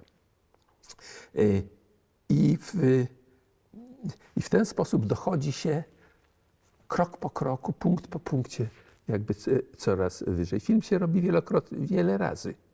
Robi się oczywiście pisząc scenariusz, pomysł, a potem w konkret się zaczyna to przekładać, a potem jest już scenariusz i zaczynamy zdjęcia, ale jeszcze nim zaczniemy zdjęcia, to szukamy dekoracje, aktorów wybieramy i tu zaczyna nam rosnąć naprawdę film. To jest taki okres przygotowawczy do realizacji filmu, development. Krzysiek Kieślowski mówił, że to najbardziej twórczy okres w realizacji filmu. Jeszcze wszystko możesz. Jeszcze możesz wszystko zmienić, powiedzieć, nie, to nie nad morzem się dzieje, to w górach może być. No to fajnie, no to może w górach, jeżeli przekona. Nie, to nie ta aktorka, to inna powinna zagrać. Jeszcze wszystko. Albo nagle puścimy, a tam będzie, oni idą przez pola, a tam pełno baranów idzie. I tak idzie, o fajne, dobra, to ja rozumiem, co to będzie. To się wszystko jeszcze tworzy. Po czym robimy zdjęcia i znowuż coś zmieniamy. No i potem wielkie zmiany w montaż. No, kiedy pierwsza scena staje się ostatnią, coś przyspieszamy, wypadają z jakiejś sceny. Jednym słowem, to jest ciągle pisanie, to jest ciągle dochodzenie i trzeba mieć świadomość, że znowuż, że nie wiem. Podstawowym takim poczuciem, taką świadomością reżysera jest to, że dużo wiem, ale jeszcze nie wiem wszystkiego, jeszcze nie wiem. Nie będę wiedział wszystkiego. Ale mogę pytać. Tak. Tak? I o to chodzi, żeby jak dalej. No i wtedy warto mieć, tu znowuż, Andrzej, dlaczego mówię, że tak miał, takim psychologiem był dobrym, ponieważ jak zaczęliśmy szkołę, ja mu powiedziałem mniej więcej jak ta szkoła, że nie wolno używać tytułów naukowych. Ja już miałem profesurę wtedy, że nie wolno, tam ktoś inny doktoraty, nie. To jest to, co Dania mnie nauczyła, to jest partnerstwo.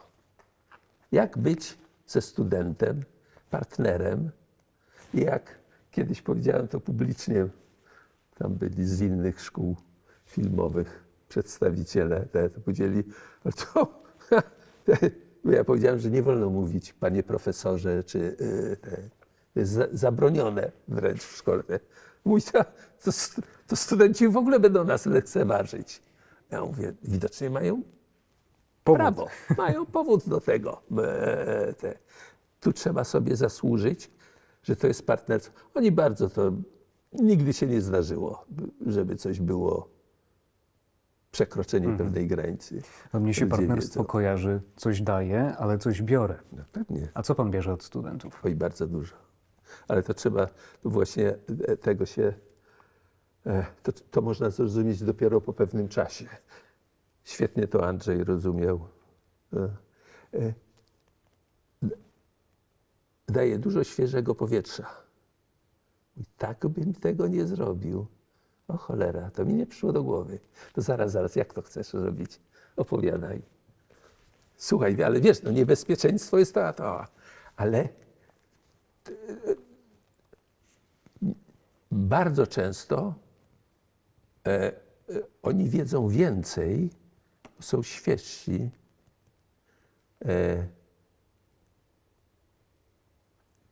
Wie pan, w moim wieku umiejętności warsztatowe, one już przeszkadzają, a nie pomagają. Ja zbyt wcześnie przychodzi mi do głowy, jak rozwiązać ten problem. I to nie będzie, właśnie, i to nie będzie błąd, ale to będzie coś, co było do przewidzenia. A oni jeszcze wpadają na głupie pomysły. I tego należy im zazdrościć. I tego się można uczyć od nich.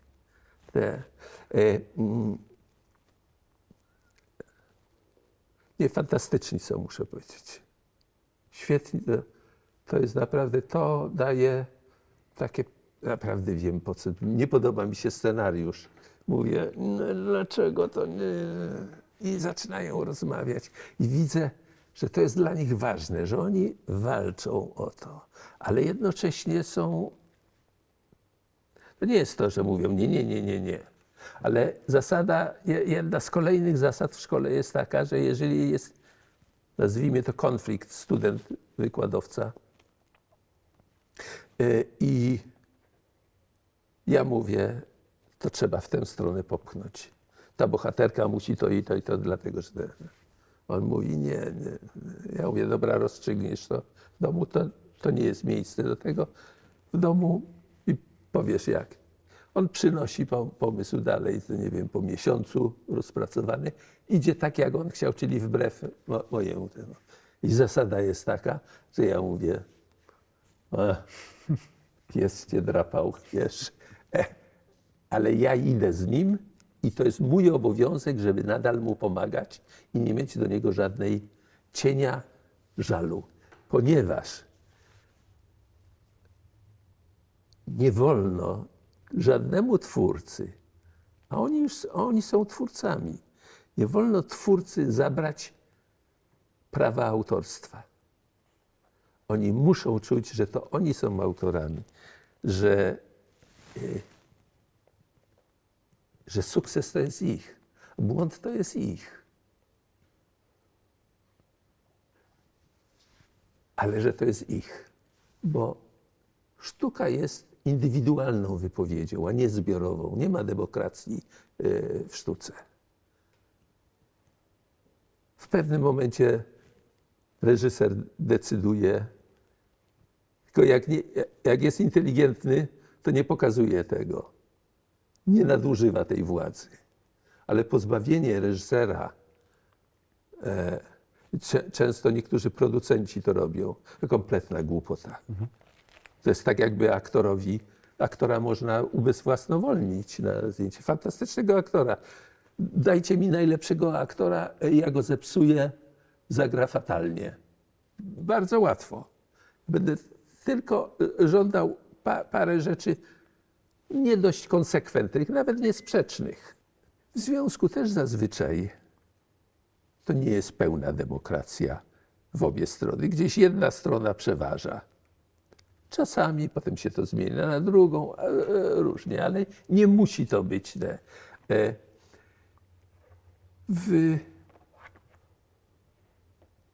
Ale oni muszą się nauczyć, i to jest też nauka, bronić swojego poglądu, jeżeli w niego wierzą.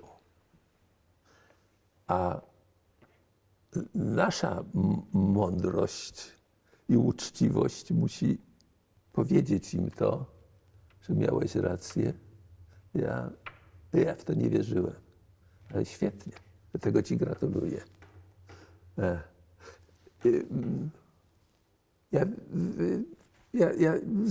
Znowuż z doświadczenia, to nie jest rzecz, którą wymyśliłem, wyczytałem. Z doświadczenia, jak zrobiłem Zmory i pierwszy montaż we Wrocławiu, tutaj przyjechał Stanisław Różewicz, który był szefem zespołu TOR. Zobaczył film, powiedział, to niech pan przyjdzie następnego dnia do mnie do hotelu, tam rano o 11. Dobrze, ja przychodzę. I do tej chwili pamiętam, on ma kartkę A4, tam są 44 punkty. Myślę sobie, no nieźle ten. No i on zaczyna mówić, że jak pierwsza, to jeżeli aktor tak zrobi, to byłoby lepiej, gdyby zrobił to inaczej, żeby to. Tu należałoby ściąć, skrócić, a tutaj przedłużyć. Ja tylko notowałem. Nie mówiłem, zgadzam się, nie zgadzam, nie walczyłem, notowałem. On skończył, ja podziękowałem, poszedłem do montażowni i z montażystką punkt po punkcie. Z tych 44 7 punktów wprowadziłem, czy też wprowadziliśmy razem, resztę uznałem, że nie, że one nie pasują. Po czym przyszła czas kolaudacji zespołowej, no więc tam Żebrowski, Zanussi, Kieślowski, Różewicz, te oglądają. To bardzo im się podobają Zmory, że fantastycznie. Różewicz również świetnie. Tak czekałem, co on powie. Się skończyła projekcja, już wychodzimy, on podchodzi do mnie, łapie mnie pod ramię i mówi, a wie pan, a tam któryś punkt, już nie pamiętam który, ale to szkoda, że pan nie wprowadził. To jednak byłoby lepiej. Ale to jest w końcu pana film. I to zdanie, ale to jest w końcu pana film, w związku z czym to ty masz prawo i ty odpowiadasz za to. To jest właśnie to, co ja nazywam nie wolno pozbawić prawa No to jest piękne, autorstwa. bo pan to pielęgnuje w pracy ze studentami teraz. Tak jest, dokładnie. To jest od... Różewicz bardzo dużo mnie w ogóle nauczył. Tu w tym zeszycie, który zapisuję, taki sen zapisałem. Miałem taki sen, że Stanisław zmarł, nie wiem, z 10 lat temu, dawno już, może dawniej. Ja byłem z nim po imieniu w końcu, był pan, potem po imieniu, ale nie bardzo blisko. Stanisław tak pewien dystans taki utrzymywał. Ja go nie próbowałem. Ale on często w moim myśleniu powraca. Moim i Teresy, mojej żony. Ona go znała i często rozmawiamy. Na przykład mówimy o tym, że on miał piękną twarz. Portret jego, twarz tak szlachetna, taki inteligentny. No ale nieważne. No. Sen był taki, że ja dzwonię do jego syna, którego znam trochę, dorosły oczywiście człowiek. Dzwonię do niego syna, żeby mu powiedzieć, że Stanisław z biegiem czasu coraz częściej o nim myślę i coraz bardziej za nim tęsknię. I że pozwalam sobie nawet coraz częściej na zmianę formy rozmowy z nim, że coraz częściej mówię do niego Stasiu. I myślę, że coś wylazło, w tym śnie wylazła jakaś prawda taka. Z podświadomości. Tak. Bo ja w pewien sposób, to za wielkie słowo, tego nie powinniśmy tutaj mówić, ale w pewien sposób ja go kocham. Najbliższy mi człowiek z filmowców, mimo że wcale nie byłem z nim bardzo blisko, ale był zawsze tak uczciwy. Nie zapomnę, na przykład ja miałem robić Zmory, już był scenariusz, Zmory, duży, historyczny film, a to miał być mój debiut. I jeden ze starszych kolegów, reżyserów, przez przyzwoitość nie wymienię nazwiska,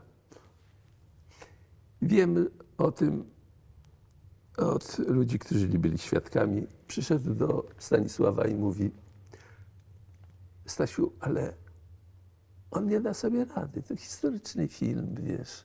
On zrobił te półgodzinne, godzinne filmy, no fajnie, ale wiesz, to jest skomplikowany, trudny.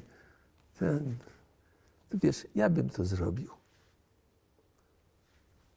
A Stasiu słuchał, tam długo tamten tłumaczył i mówi: wiesz, bo on tak celowo upraszczał, tak mówi: wiesz, może masz i rację, ale ja mu obiecałem.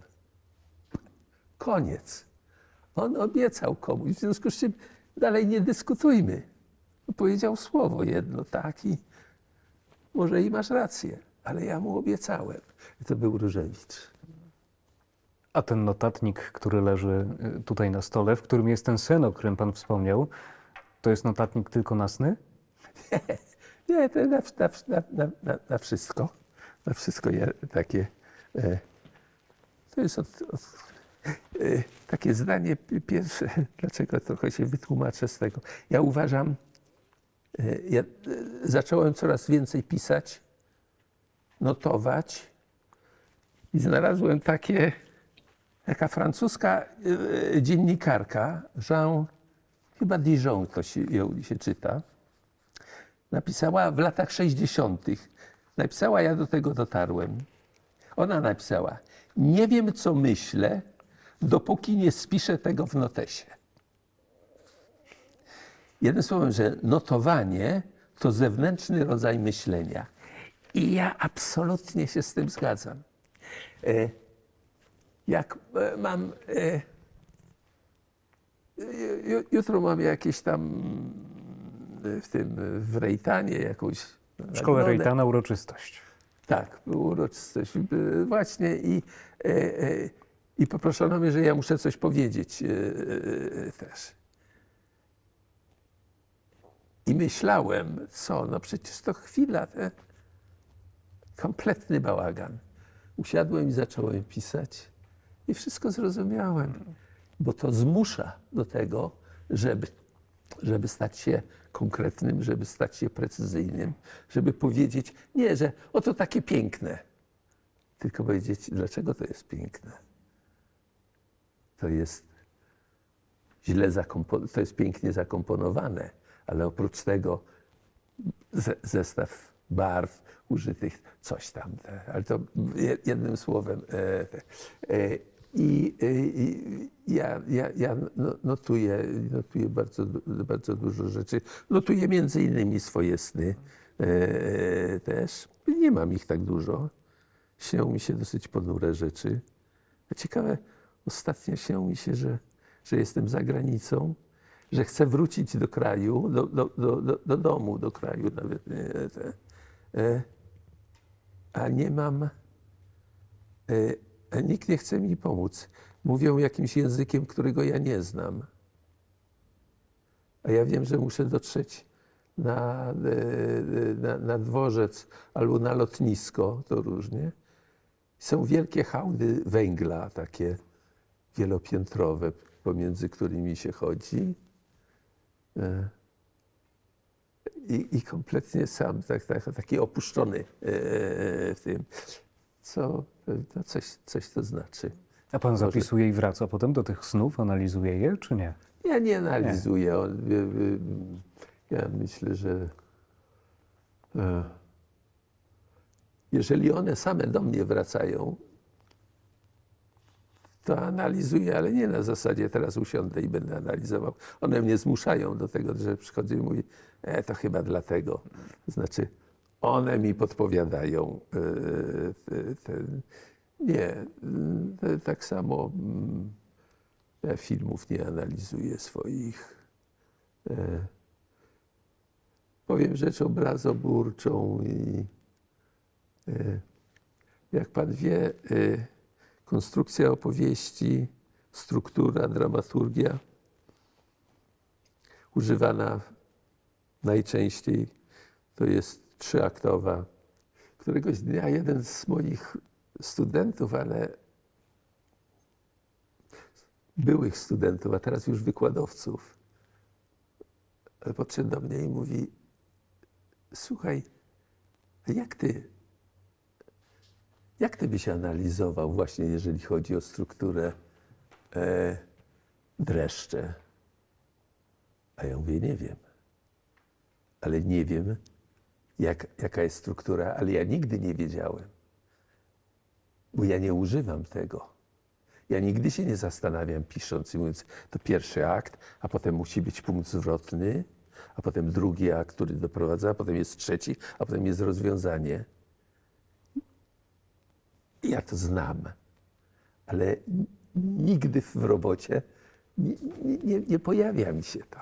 W związku z czym ja zacząłem mówić, może częściowo mam rację, może fantazjuję, że my wszyscy wiemy dokładnie, znamy i rozumiemy konstrukcję dramaturgiczną opowieści, bo znamy bajki. Bo jak będziemy opowiadać dziecku, dziecko powie, opowiedz bajkę, no dobrze, to był królewicz, on był bardzo, bardzo piękny i wszyscy go kochali, on miał różne zabawki i tak dalej. A nie opowiadaj za długo, bo dziecko powie, no i co? A no wiesz, to przyjechała królewna. Przyjechała królewna, oni się poznali i pokochali, jeździli, mieli konika i tak dalej. Do pewnego momentu, no i co? No i wiedźma się pojawia. I my to znamy z tego. Oprócz tego, i tym się kierujemy w podświadomości. Stąd będzie różne bajki chińskie, azjatyckie i europejskie. I stąd być może należy się zastanowić, jak to wpływa na to, że nagle oglądamy filmy Kurosawy i mówimy, Jezu, to takie dziwne, to takie fantastyczne, takie inne. Trochę nie nasze. A my mamy, ale my jesteśmy cały czas wychowani w tym. Jeżeli każdą bajkę, którą weźmiemy Krasickiego bajka Czapla. Czapla stara, jak to bywa, trochę ślepa, trochę krzywa, gdy już ryb łowić nie mogła, na taki koncept się wzmogła. Mamy bohatera określonego. Rzekła rybom: wy nie wiecie, ale tu o was idzie przecie. Wczoraj z wieczora słyszałam, jak rybacy rozmawiali. Wiele pracy łowić wędką lub węcierzem. Spuśćmy staw, a wszystkie zbierzem. Już rozpoczęła, już mamy ryby, już mamy konflikt. Ryby w płacz, a czapla na to. Boleję nad waszą stratą. I tak dalej, i tak dalej. Jednym słowem, w każdej z tych opowieści, a Przyjaciele, inna bajka Krasickiego, o tym zajączku, co to wszyscy go kochali na całej łące i tego, ale nagle polowanie gdzieś usłyszeli, no to idzie do wołu, a woł mówi, ale ja wiesz, dzisiaj to ja muszę iść tam gdzieś, a potem idzie, to wtedy idź do baranka, a baranek mówi, nie, idź do kozy, koza mówi, ja za twarda, ale do baranka idź tego. Jednym słowem, nikt go nie chce, polowanie się zbliża i końcówka jest wśród serdecznych przyjaciół, psy zająca zjadły. Ale w tym jest wyraźna konstrukcja i my od dziecka to mamy. Od dziecka w tym. W związku z czym ja z tego prawdopodobnie korzystam bardziej. A poza tym trochę się bronię przed takim myśleniem tym, bo wydaje mi się, że zbyt mało cenimy intuicję, wyobraźnię. Intuicja została kompletnie, jest ośmieszona. To nieważne. Mówi, ja tak bym zrobił, bo tak mi intuicja mówi. No nie, come on, no to chyba niepoważny. Ty twórcą chcesz być, ty mówisz coś mi o intuicji. Proszę o argumenty. Tak, proszę. Twarde argumenty proszę mi wyłożyć. No i w związku z tym intuicyjne to jest... Ale dlaczego? A może właśnie tak trzeba za bardzo. Także ja wiem, że to nie jest błędem, że studentów uczy się trzech aktów, sposobu opowiadania. Fajnie, bo to warto, może nawet trzeba znać. Ale myślę, że w polskim kinie dramatycznie brakuje wyobraźni. Że ciągle jest to za blisko tego takiego realizmu 1:1. Jak idzie, to idzie. On ją zdradził. No to co? No zdradził ją. No. To wiemy i nic więcej z tego. Może to znak naszych czasów. Nowe technologie sprawiają, że bierzemy wszystko 1:1 i nie ma takiej przestrzeni na jakąś interpretację. Na pewno tak, ale dlatego ja uważam, że czas się zmienia, technologie się zmieniają, wiele rzeczy się bardzo szybko zmienia. Nasza mentalność najwolniej. My ciągle jesteśmy... I ja bym nie przyspieszał tego. Ja wcale nie uważam, że nowoczesne to jest natychmiast lepsze. To jest jednak pewna konsekwencja. One się załamują, jak się patrzy na ruchy artystyczne, nie wiem, jak był impresjonizm, no to, a potem się fowizm pojawia, a potem ekspresjonizm, a potem kubizm. One bardzo jedno drugiemu próbuje zaprzeczyć szukanie czegoś nowego. No to prawda, ale patrząc na to i tak chcę, żeby mnie poruszyło. Niezależnie, czy to impresjonizm, czy to kubizm, czy to fowizm, cokolwiek. Chcę, żeby to na mnie zadziałało. A żeby kogoś poruszyć, trzeba mieć marzenia. Pan powiedział, że to jest kluczowe w przypadku reżysera. Pan dzisiaj o wielu rzeczach marzy jeszcze? To jest moja sprawa, proszę pana. Takiej puenty się nie spodziewałem. Ale te marzenia są. To chociaż tyle. Nie, są. Nie, ja myślę, że to jest bardzo ważne. Ja mam taki rodzinny dom na wsi, stary, 200-letni. który od 50 lat próbujemy wyremontować. I on jest remontowany, i on jest piękny, i on ma swoją historię. I bardzo dużo wymaga dbałości. I bardzo dużo nam daje takiego dystansu, uspokojenia. No może nawet nie uspokojenia, ale pewnej refleksji. Nie? Jak tam się czyta książki pięknie.